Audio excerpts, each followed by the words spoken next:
Hi, everyone. Thank you for joining today's webinar, Navigating NEPA in 2025. I'm Jeremy Hanslick. I lead the environmental planning practice at Terracon, and I'll be your moderator for today's session. Just a little bit about myself. I have over 20 years experience in NEPA and environmental planning and permitting. I'm a three-time graduate of Texas A&M University in College Station with degrees both in biology and engineering. I'm a licensed engineer in the state of Texas and served as the environmental program manager for the $500 million flood control capital improvement program for Bexar County in San Antonio, Texas, where I live with my wife and three kids. I'm looking forward to some great discussion today. And before we get started, I wanted to let you know that we are recording today's session, and you'll receive an email with the webinar for you to replay later on. During this session, if you have any questions, if you go to the top of your screen, you'll find a Q&A feature. If you go ahead and click that, type questions in as we're going through, and we'll address as many of your questions as possible towards the end when we get to the Q&A portion of today's panel. So I'm happy to welcome our speakers, Kevin Starner, Misty Huddleston, and Woo Smith. I'll let each one of them give a brief introduction. And Kevin, I'll start with you.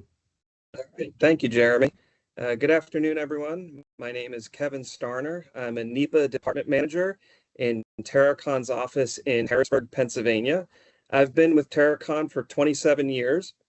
And I have specialized for those 27 years in the preparation of NEPA documents, as well as Section 4F compliance, primarily for transportation infrastructure improvement projects.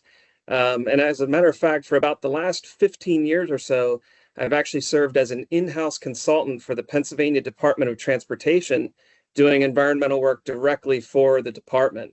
So combining my time working directly for PennDOT as well as my time at Terracon, I estimate that I've worked somewhere in the neighborhood of about 800 or so different transportation projects over the past 27 years. And I am a 1998 graduate of Shippensburg University, and I studied environmental science and biology. Thanks, Kevin. Misty, could you tell us a little bit about yourself? Yes, Misty Huddleston. I've been with Terracon for about a year, but I have about 20 years in the industry. I have a PhD in natural resources and environmental ecology type specialties from the University of Tennessee in Knoxville.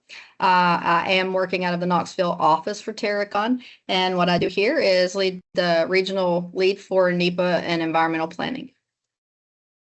Thanks. Woo, lastly, can you share a little bit about yourself?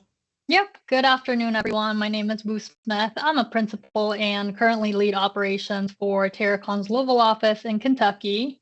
In addition, I lead our environmental planning growth for Terracon's Eastern Midwest division, which includes the state of Kentucky, Indiana, Ohio, West Virginia, and Michigan. I am an Emory University and University of Louisville College of Business graduate, and I've been with the firm for the past 12 years, and I've focused on NEPA and environmental planning projects during my tenure. Thanks, Woo. Well, at Terracon, safety is paramount for us, and we like to start every meeting with what we call an incident and injury-free safety moment. This time of year, I think it's real important to mention, hey, schools are starting to let out. They may already be out in some parts of the country, but let's really slow our roll when we're in the neighborhood. Let's slow our speeds down, watch for kids that are out playing on bikes. Maybe these days they're even playing on iPads and iPhones and other devices while they're on their bikes and out in the street, which makes them a little bit less aware of vehicles. So be aware of them out there and just keep an eye out around water for water safety too. We know drowning's really taken an uptick around Memorial Day and the start of summer. So that's something to watch for and pay attention to. A little bit about Terracon before we get started. For those of you who may not be quite as familiar with Terracon, we have over 180 offices nationwide, over 7,000 employees. We are completely and 100% employee-owned company offering services in facilities, environmental, geotechnical, and materials service lines. With that, I want to share a little bit about today's agenda, and then we'll get into some questions with the panel. So topic number one is really what's changing in NEPA, and Kevin will lead us off on that with some interjection from Woo and Misty. We'll talk a little bit about which environmental rules still apply, how timelines could be affected, and what we can do to help manage project risks going forward. as organizations evaluating those types of risks and get into the Q&A session. So Kevin, I'd like to start off, with you. Could you give us a little brief overview of NEPA and how we got to where we are today? Sure. Thank you, Jeremy.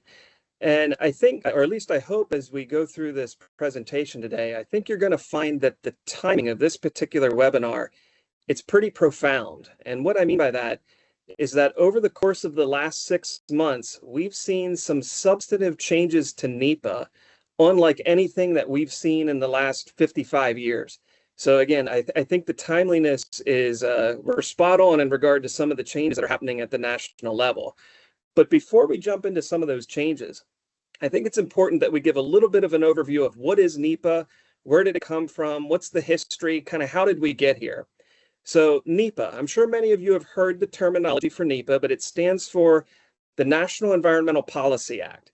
And that act, it was enacted by Congress in 1969, and it was signed into law by President Richard Nixon on January 1st of 1970. Now, if you think about that time frame, the late 1960s, early 1970s, that could conjure up a lot of images, but in terms of environmental regulation, a lot happened in that time frame. That's when we saw major legislative actions like the Clean Water Act, the Clean Air Act, the Endangered Species Act, and NEPA fits right into that. It was a time when we really saw a lot of these landmark nationwide environmental laws come into play, and NEPA is certainly no exception to that. So what is NEPA? What does that exactly require federal agencies to do? So NEPA, or the National Environmental Policy Act, it's a procedural law that requires federal agencies to consider the environmental impacts of their actions before making decisions. It ensures that decision makers and the public have access to information about potential environmental consequences before projects proceed. So it's basically a law that dictated that federal agencies, if you're going to implement a project, if you're going to make a decision, if you're going to give grant money, it requires them to assess the environmental implications of that action. So with that being said, Misty, could you give us a little bit of an overview of what are NEPA's primary goals? Sure, happy to do that. NEPA has 5 primary goals, the first being encouraging the productive, enjoyable harmony between humans and their environment, promoting efforts to prevent or eliminate environmental damage, protecting and enhancing the quality of the human environment, requiring the federal agencies to assess the environmental consequences of their proposed actions, and to inform the public about the decision-making process and provide opportunities for the public to comment. And that includes, all the stakeholders. Wu, can you speak to the different classes of action under NEPA? Yep. And Misty, at its core, like Kevin said, NEPA is a procedural law. So I just want to dispel a common misconception that people have. So NEPA does not mandate an outcome, nor does it require a project sponsor or proponent to implement any sort of prescribed mitigation. In essence, it outlines the process of documentation. And when it comes to NEPA documentation, there are 3 levels of review. The first one is a categorical exclusion, often called the CEE or CE or CX. And they are typically at the lowest level, requiring minimal review from the agency, and applies to really routine or low impact projects that typically don't have a significant effect on the environment. And then from then on, it scales into an environmental assessment, which provides evidence and analysis that results in a finding of no significant impact, also called a FONSI, by the agency. And at the highest level and most intensive level of review, we have the environmental impact statement, which includes a comprehensive assessment of potential impacts for actions that may have significant impacts, where it culminates into a record of decision, also called an ROD. So Kevin, now that our audience has an understanding of NEPA and the levels of review that exist, can you tell us more about the President's Council on Environmental Quality and its fate in the Trump administration? Sure, thank you, Will.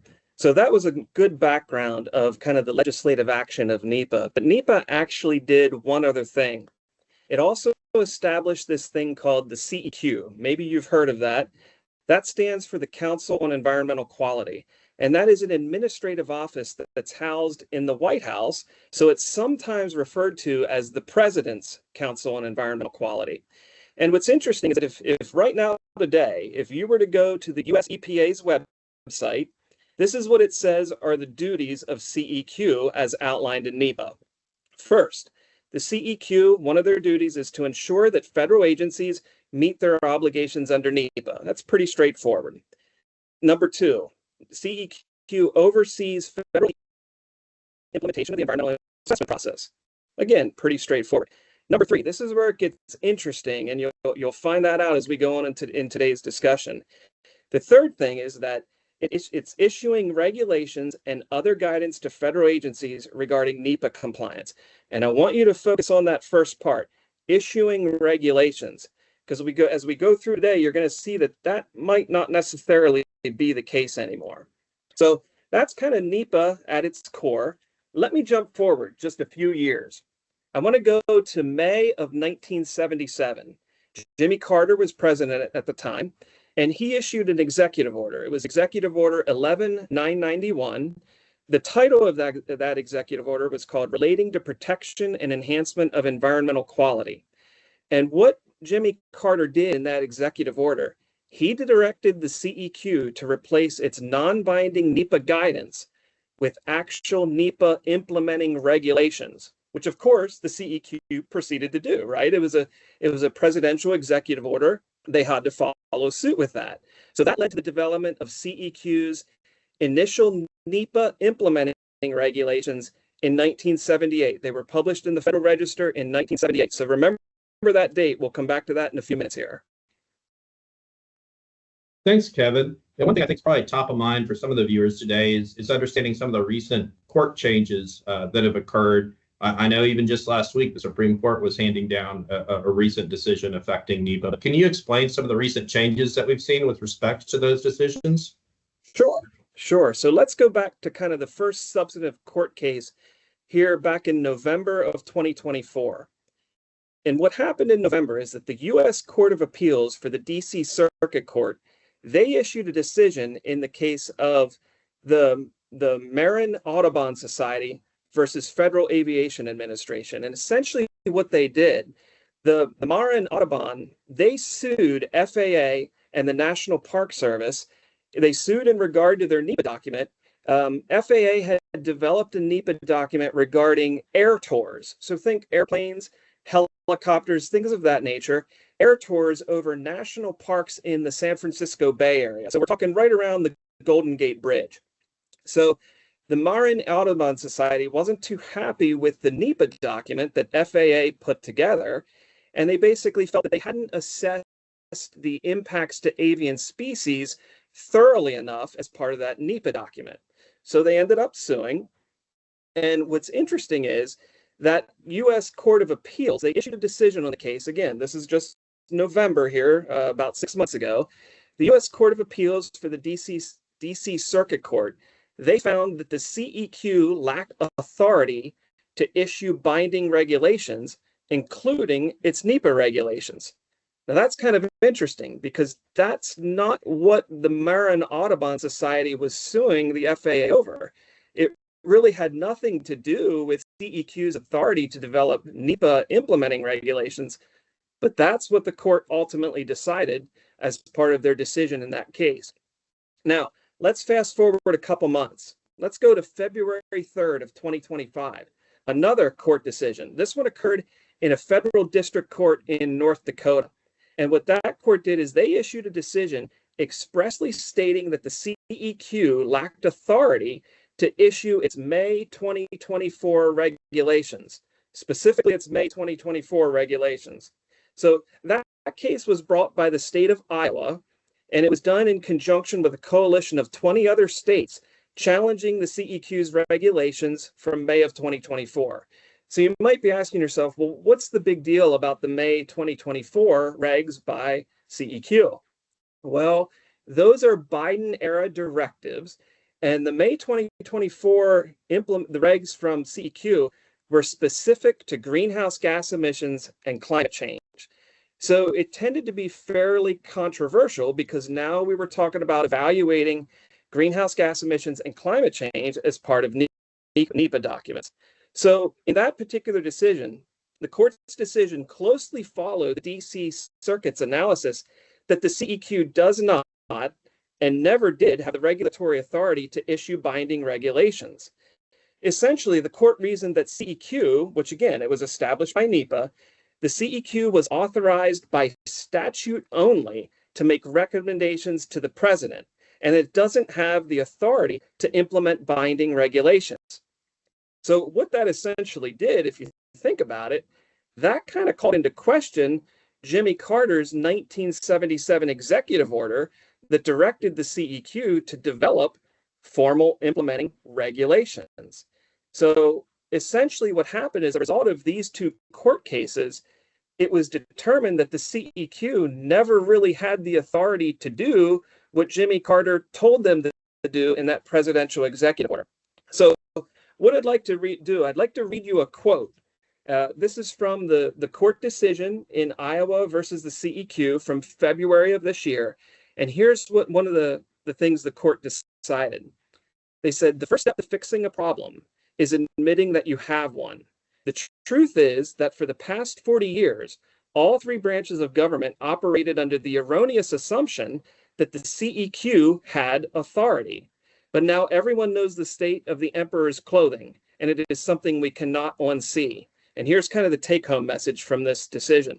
They went on to say that if Congress wants CEQ to issue regulations, it needs to go through the formal process and grant CEQ the authority to do so. So again, that second court decision, it was specific to the CEQ's May 2024 regulations on greenhouse gases and climate change, but the question kind of stood, well, if the CEQ didn't have the authority to implement those regulations, did they really have the authority to implement any regulations? So things kind of started to really come into question here in the November through February timeframe because of these court decisions. Thanks, Kevin. Can you share a little bit more about how the current administration is factoring into this now? Sure. So obviously we all know President Trump, when he came into office in January, there was a flurry of executive orders. I don't know how many he issued in the first week or so in office, but there were all kinds of executive orders that were put out by President Trump. One of those executive orders, specifically Executive Order 14154, and the title of that one was called Unleashing American Energy. And in fact, this particular executive order was done on his first day in office on January 20th, 2025. It directed the CEQ to do three things. First, consider rescinding its 2024 NEPA regulation amendments. Again, get rid of those greenhouse gas climate change regulations. Secondly, it wanted the CEQ to issue non-binding guidance to the agencies. Focus on the word non-binding there. And the third thing, to form a NEPA task force to coordinate revisions of each federal agency's NEPA regulations. So of course, the CEQ, this is a presidential executive order, they had to follow suit with that. So in February of 2025, the CEQ published in the Federal Register, they published a notice essentially rescinding all of their NEPA regulations, not just the May 2024 regulations, but everything the CEQ had ever published in the Federal Register that directed federal agencies how to do NEPA, it basically got written off the board.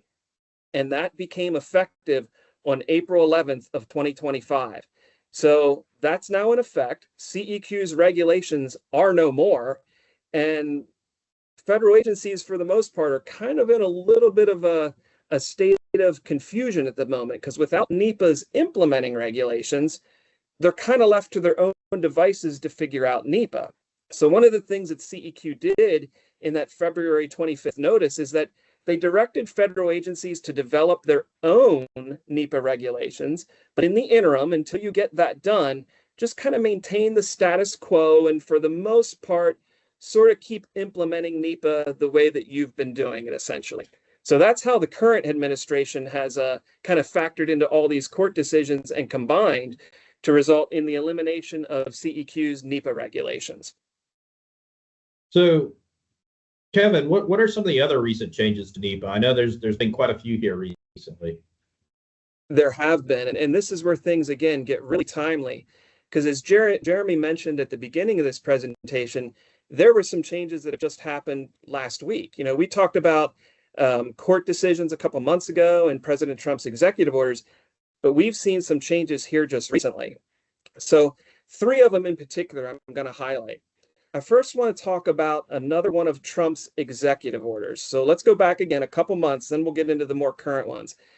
A second executive order that President Trump put out, it was Executive Order 14173. And the title of this executive order was called Ending Illegal Discrimination and Restoring Merit-Based Opportunity. This one was issued on President Trump's second day in office on January 21st. And you guys may have heard about this in the news. It kind of targeted DEI policies. I'm sure you've probably seen that in the news, the diversity, equity, inclusion, kind of how this executive order sort of went and did away with DEI type decisions at the federal level. Well, one of the things that this particular executive order did is that it rescinded President Clinton's 1994 executive order on environmental justice. That's Executive Order 12898.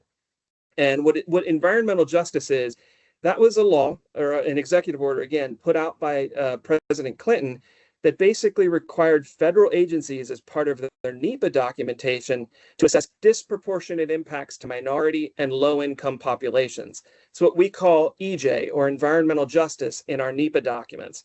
So as a result of this executive order from President Trump on January 21 of 2025 of this year, environmental justice is no longer considered as part of a NEPA analysis for a federal agency.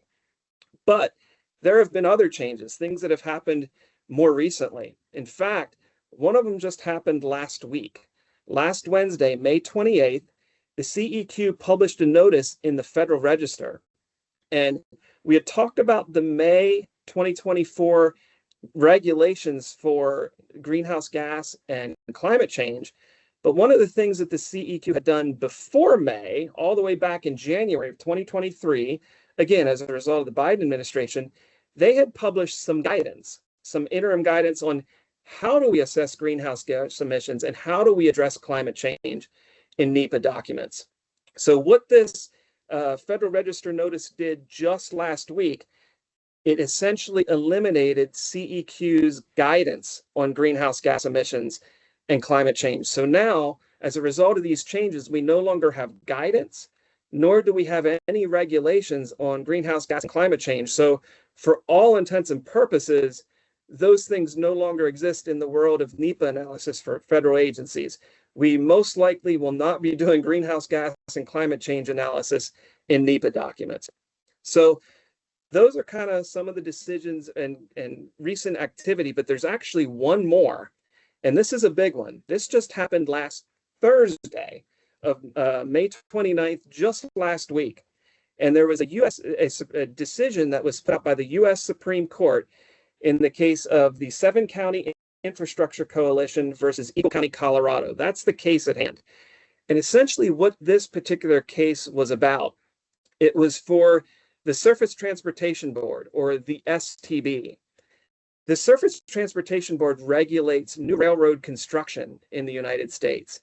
And what this case basically said was that when they challenged the STB, they said, as part of your EIS, or environmental impact statement, for this new railroad construction, you didn't properly assess the upstream and downstream ends. So let me give you a little bit about what that means. So in this particular case, it was an 88-mile railroad, new railroad construction in the state of Utah. And what this railroad was proposing to do, it was going to go from the Uinta Basin, which is an oil-rich area of Utah, 88 miles of new railroad, down the road. It would connect that oil-rich region of Utah to the National Rail Network. And they sued over this because they said the STB, or Surface Transportation Board, you didn't assess the effects of everything related to that 88-mile railroad. They basically said you didn't look at what's going on either end of that railroad, which they were specifically saying would be the upstream end, being the oil drilling operations or the increasing oil drilling up in the Uinta Basin.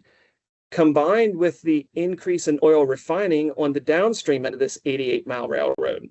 So this particular lawsuit, when it was put to the DC Circuit Court, the STB ended up losing it initially. And the the DC Circuit Court, they vacated the Surface Transportation Board's decision in that particular EIS. So this ended up getting elevated all the way up to the Supreme Court to make a decision. And that decision was handed down, again, just last Thursday. And here's what they decided. So, and let me mention this. This U.S. Supreme Court decision, it was unanimous. There was no dissent. So the majority opinion for the conservative justices, that was the presentation was written by Justice Kavanaugh. And essentially what he said in his decision, he stated that the lower courts, they had not given the STB the appropriate judicial deference that a federal agency should be awarded when they're evaluating environmental impacts. He felt the courts have gone too far in mandating the scope of environmental analysis for NEPA documents. And I'm going to read you two quotes from Justice Kavanaugh's decision. The first, he said, the goal of the law, that being NEPA, is to inform agency decision-making, not to paralyze it. And then he went on to say that a 1970 legislative acorn, that being NEPA, has grown over the years into a judicial oak that has hindered infrastructure development. So interestingly, there was a second opinion put out in that Supreme Court case, the minority opinion. This one was authored by Justice Sotomayor. And generally, she agreed with the outcome of the majority opinion, but she had a slightly different take on it. Her take was that the STB, as a federal agency that regulates railroad construction, it's not their responsibility, nor do they have any jurisdiction over regulating things that happen at the end of that. In this case, being oil drilling and oil refining. And what this ultimately ended up doing, what we think, or at least what we think the Supreme Court decision is going to do, it's going to narrowly define the scope of NEPA documents, and it's going to call into question what we look at under the realm of what we would normally consider to be indirect and cumulative impacts. Those would be the kind of the things that happen later in time or further removed, but they're still reasonably foreseeable. Because of this U.S. Supreme Court decision, it's now unclear as to how we're going to assess these indirect and cumulative impacts in NEPA documents. So I think more is going to come on that. We may see some guidance perhaps, but that's the change to that's the change to NEPA just as of last week by the U.S. Supreme Court. So with that, I'll turn it back over to you, Jeremy. Yeah, thanks, Kevin. An awful lot of change going on, and I think a lot more change to come. So it'll be interesting to follow. I'd like to move along to topic number 2. And for our viewers, just so you're aware, I'm leaving the agenda slide up there so you can follow along and see where we are on our topics and type your questions into the Q&A chat. But Misty, can you share, are there any prior executive orders specific to NEPA that still apply?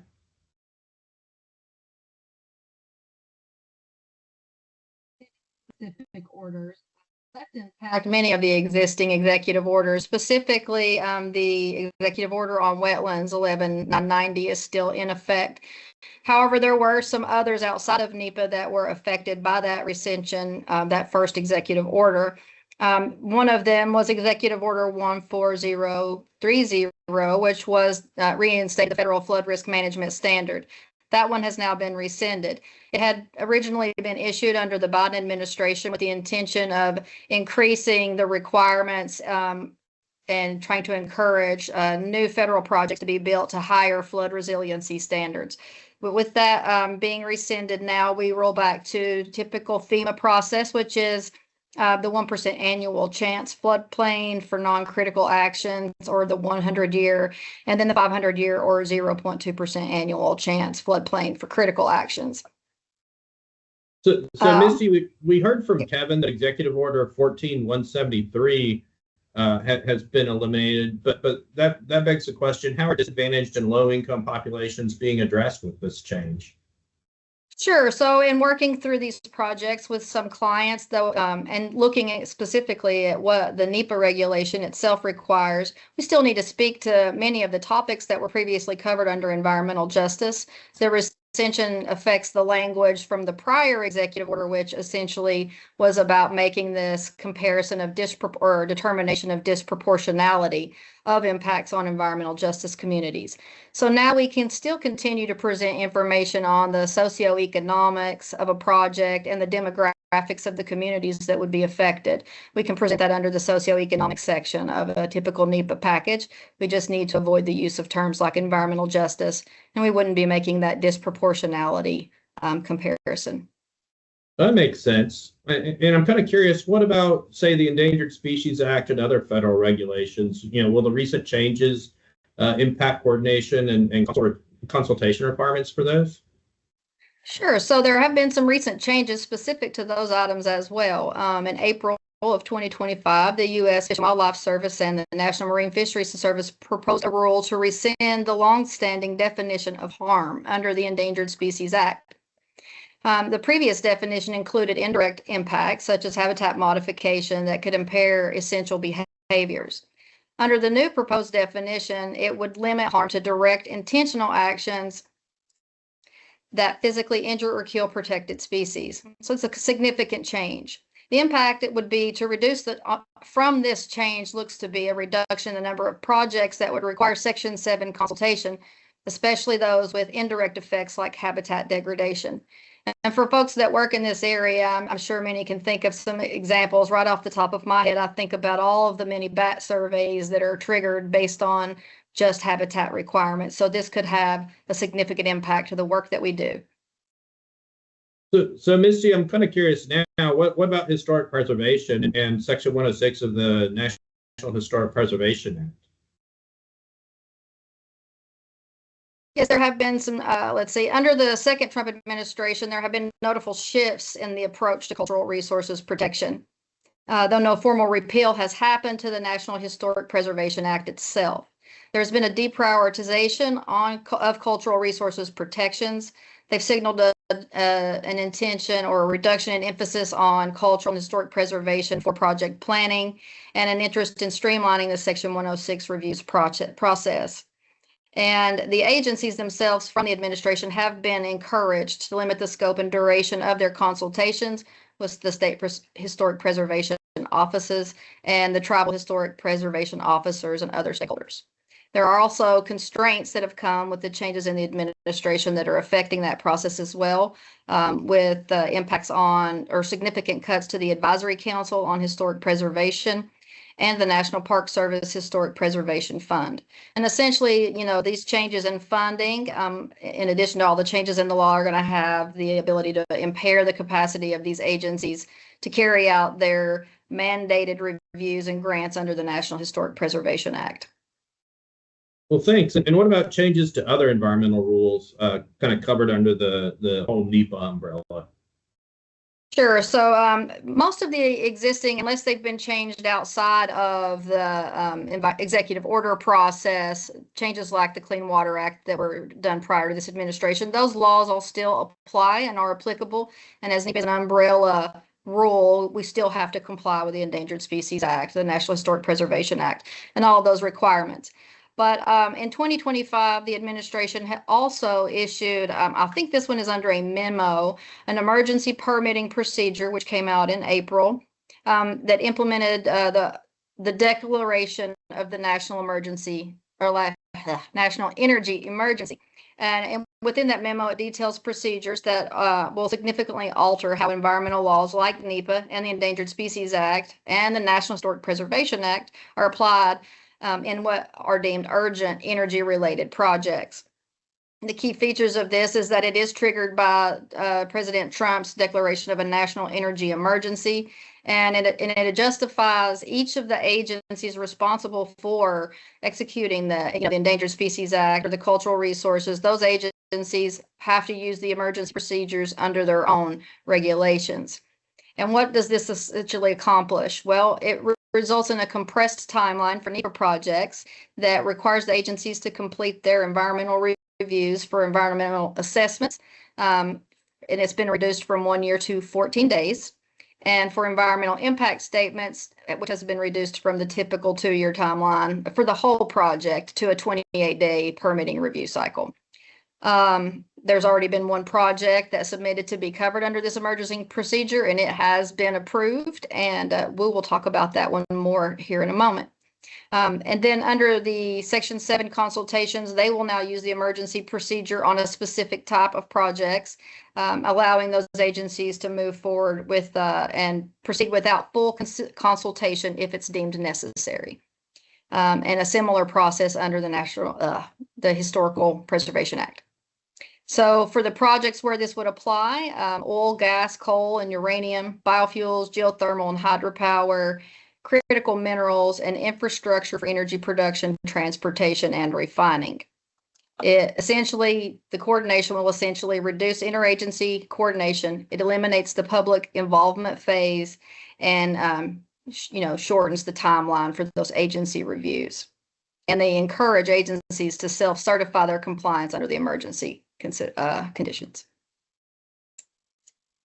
Thanks, Misty. Moving on to our next topic in uncertainty. One of the things that seems to always be uncertain is timelines. And so I have some questions for Wu around effects to our project timelines.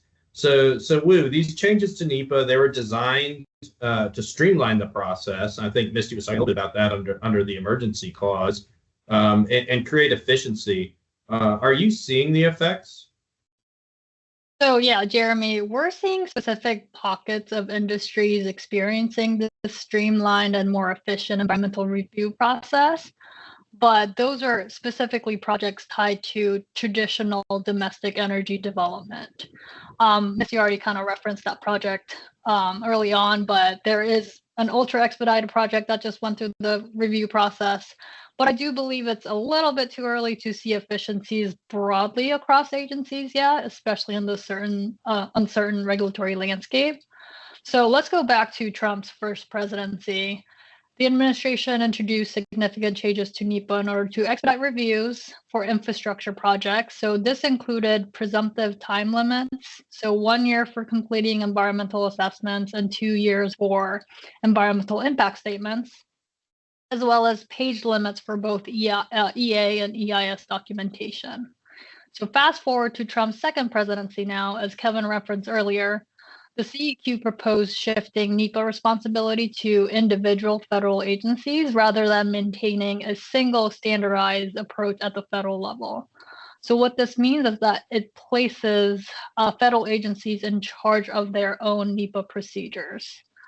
And the CEQ guidance also instructed agencies to expedite permitting approvals and deadlines with great emphasis on avoiding delays in the permitting process and the project process.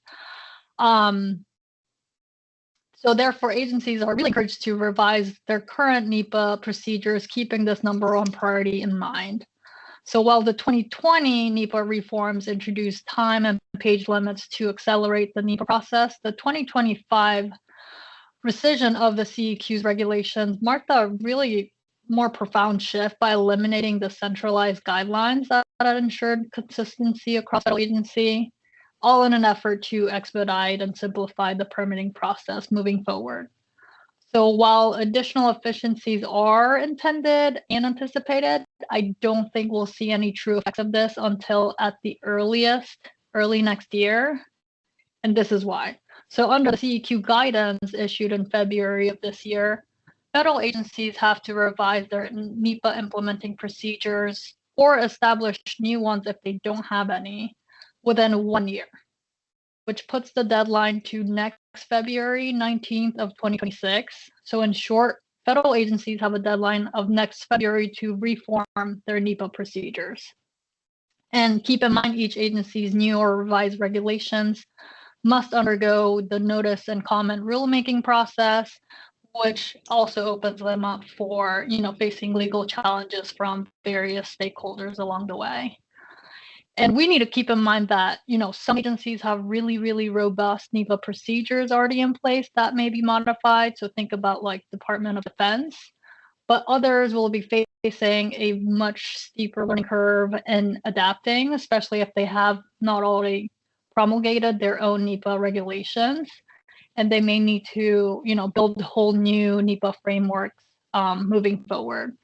And if you think about it, there are more than 85 federal agencies in the US responsible for administering NEPA. So that's a lot. Which, begs the question, so will agencies seize this opportunity to create a more efficient environmental review process? And will this decentralization lead to, greater adaptability by federal agencies? Or do we think that it'll, present a chance to create bigger inconsistencies and open up to legal challenges by shifting the burden of compliance to these 85 individual agencies? And another potential factor for creating efficiencies in the process is also to think about the analysis that have been carved out under this administration. And Kevin already touched on this earlier with the Supreme Court decision, but the narrowing of NEPA scope should create some efficiencies in the process, requiring agencies to only consider environmental impacts directly related to their project under their regulatory authority.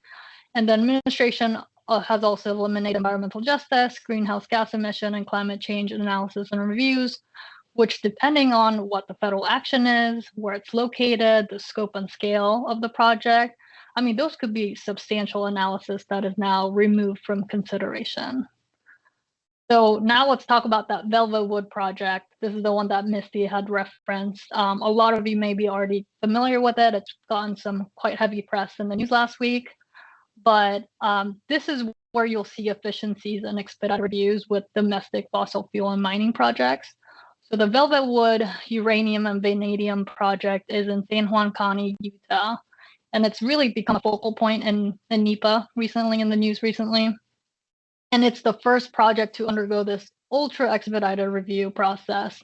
And this was directly in response to that national energy emergency that Misty had referenced earlier, that was declared by President Trump in January under an executive order. So the Department of Interior implemented emergency procedures to accelerate environmental review processes for critical energy projects. And the Bureau of Land Management completed the assessment for this project in just 11 days. So if you think about that, 11 days compared to a process that typically takes a few years, that is incredibly, incredibly fast. And I'd like to point out that the National Energy Emergency Executive Order instructs agencies to significantly reduce their environmental review timelines, like Misty had referenced. So EAs within 14 days and EISs within 28 days, so within a month, pretty much. And this ultra expedited review process was, again, facilitated by emergency authorities that are not only under NEPA, but also under the National Historic Preservation Act and the Endangered Species Act.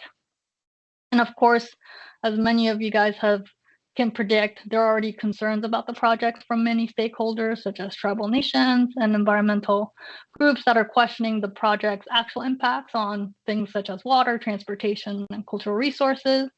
And due to the extremely expedited review process, stakeholders are also concerned about the project overlooking some significant environmental impacts that are not to be able to be assessed in a 2-week period. And I think this is really just the start of it. I think we'll see a lot of more projects like this and examples of like these moving forward, especially if they're tied to and justified by this national energy emergency. And keep in mind, historically, both the U.S. Forest Service and the Bureau of Land Management have been clear leaders in implementing NEPA for the past 2 decades. So really watching what these agencies do might give us an idea of where we're headed the next few years, because these are agencies that may be able to set precedent along the way. Well, thanks, Wu. And those are some pretty aggressive timelines, which has got me kind of thinking under the new administration, the Department of Government Efficiency, we're starting to see, government staffing and agency cutbacks. So what do you think happens if some of these federal agencies are substantially cut back or gone? Yeah, the reductions in force since January have impacted federal agencies the most. The estimated federal workforce reduction numbers are upwards of 250,000 federal positions that have been eliminated, both through layoffs and voluntary buyouts. And the challenge that federal agencies face under the new CEQ rule is that, staff at the federal agencies are expected to continue to process existing NEPA reviews while at the same time revise their NEPA procedures under the guidance, short deadline of next February. I mean, a lot of these agencies, I'm sure a lot of you on the call, consult with them. They're already facing a shortage of qualified staff overseeing these reviews. So compounded by reductions in force and funding cuts, I mean, I think it'll definitely impact these agencies. I'm not really sure what the answer is on the agency side, being able to expedite reviews along the way, when they were already facing these, bandwidth challenges and shortage on resources even before all of the RIF taking place. But if some of these agencies are scrapped altogether, which is a possibility as we see agencies that have been dismantled or significantly downsized, we may see agencies adopt another agency's NEPA rules. We do see different examples of this already with sub-agency adoption as well as cross-agency MOUs and delegation.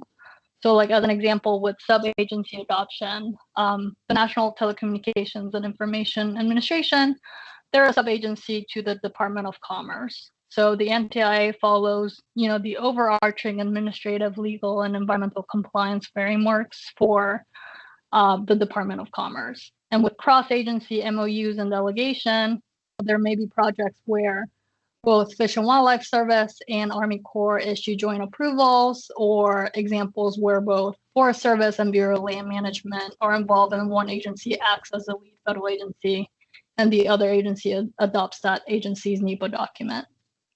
And then lastly, for examples like U.S. Department of Housing and Urban Development, so the HUD projects, the federal agency allows local and state governments to conduct NEPA reviews under certain community development grants. So it's effectively HUD adopts local or state review as the federal review. So we could see trends of more agencies adopting pure agency NEPA rules or allowing local and state governments to conduct NEPA reviews along the way. That makes a lot of sense. So let's kind of move into number 4, which is really how organizations can manage their project risks. And this is open to all of our panelists, Kevin, Misty, and Wu. I may go to Misty first here. But my question there is, what will lead to success going forward? What will lead to success? Oh, that's a loaded question, Jeremy.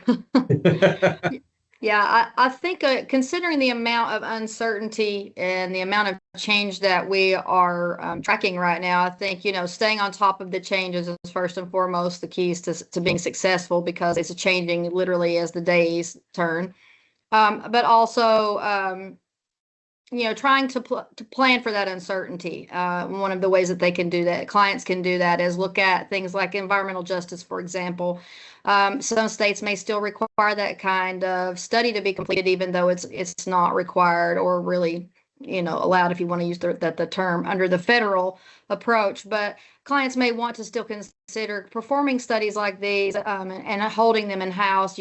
With the change of the next administration, we could see some of these things revert back in some form or another. So that's one of the ways that you can kind of cover your bases and help make sure you have the right information going forward.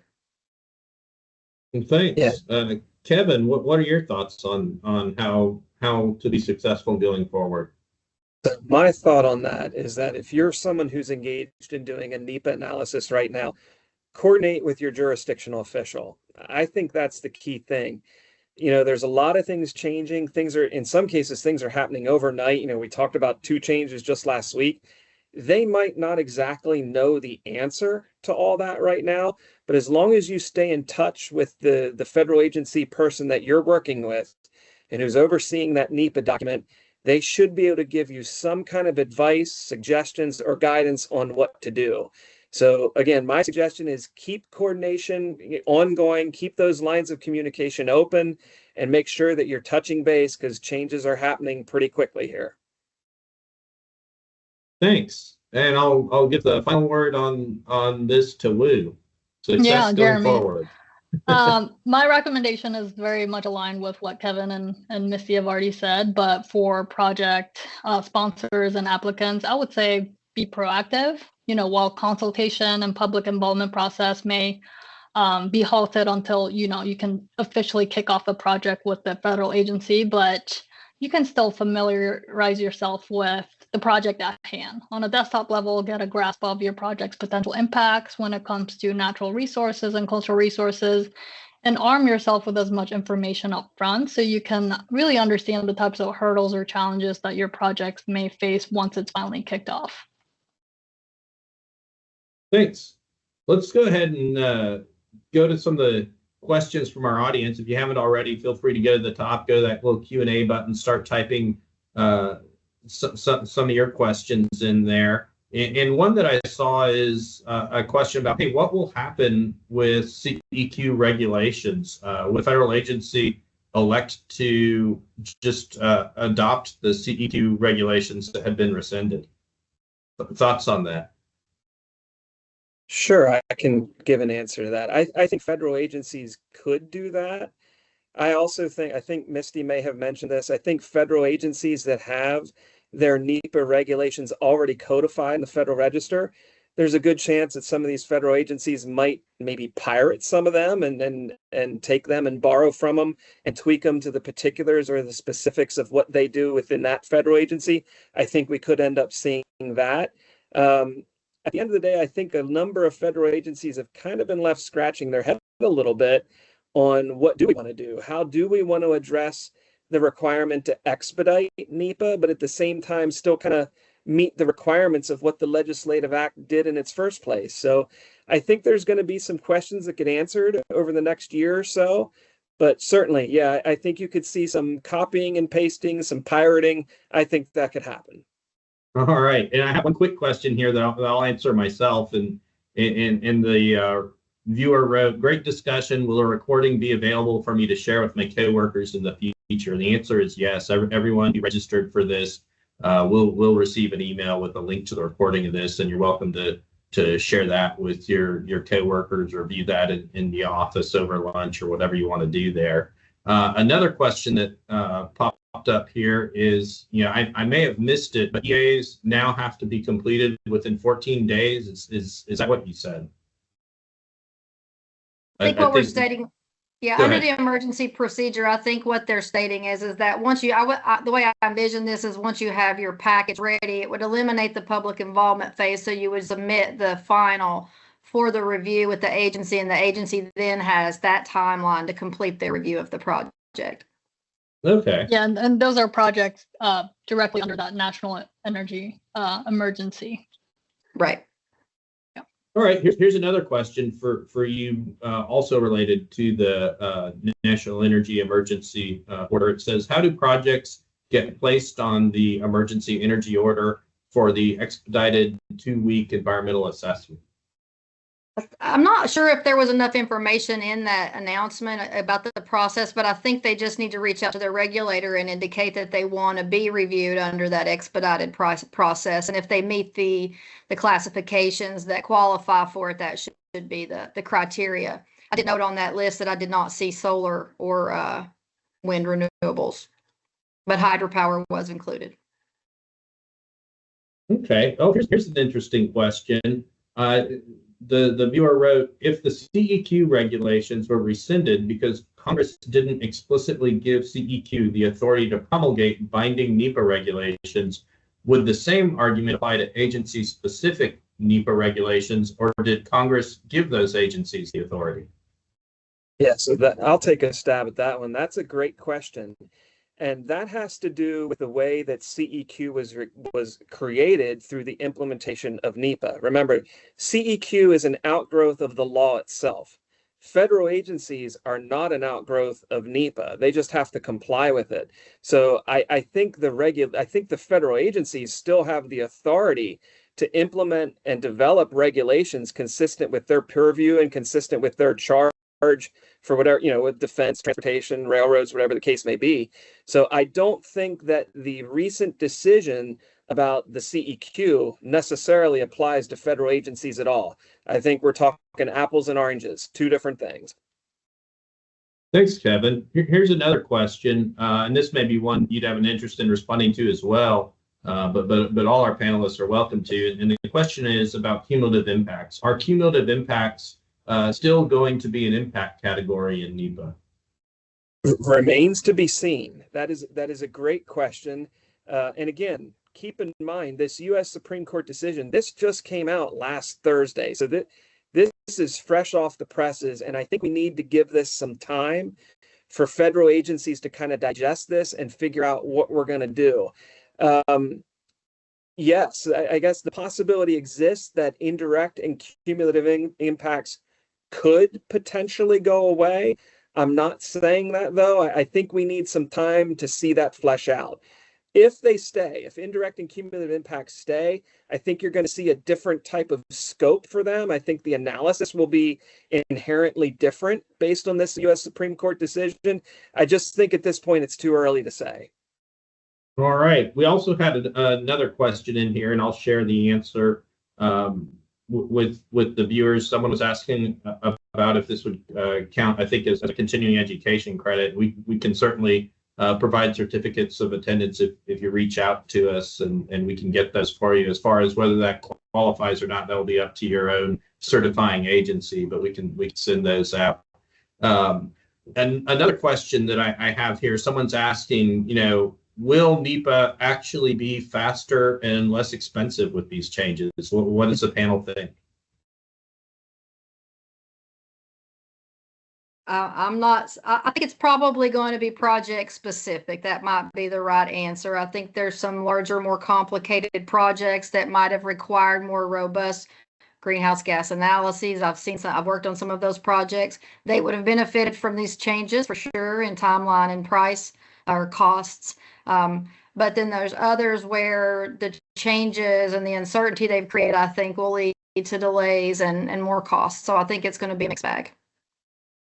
And I'll add to that as well. I think for projects where multi-agencies are involved, I don't think you're going to see that benefit, because the risk that we run is that keep in mind there's a potential that a project that requires approvals from multiple federal agencies might face different documentation requirements, impact analysis, scopes, or timelines from each agency once they kind of come up with their NEPA reforms by next February.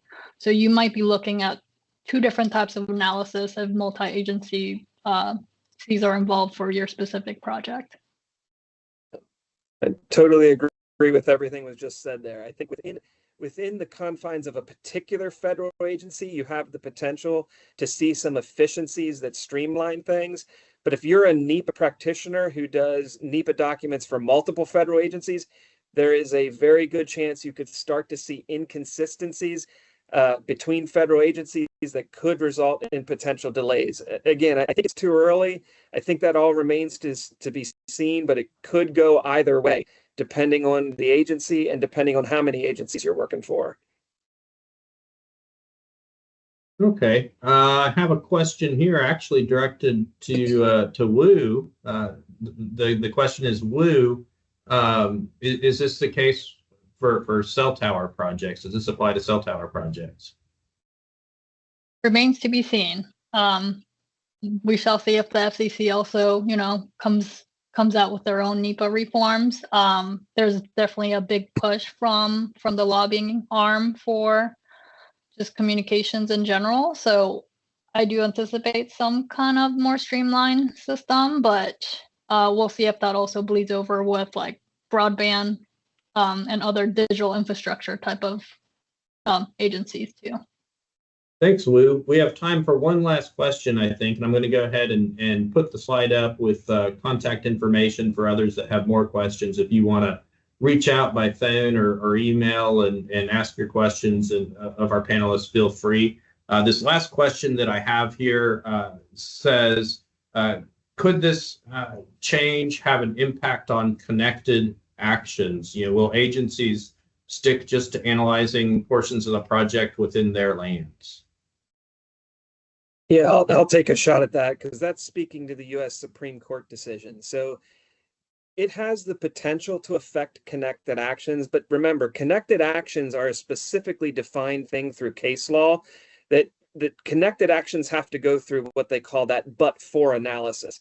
would you have this but for your project? And if it meets that test, then it probably still would be considered to be a connected action.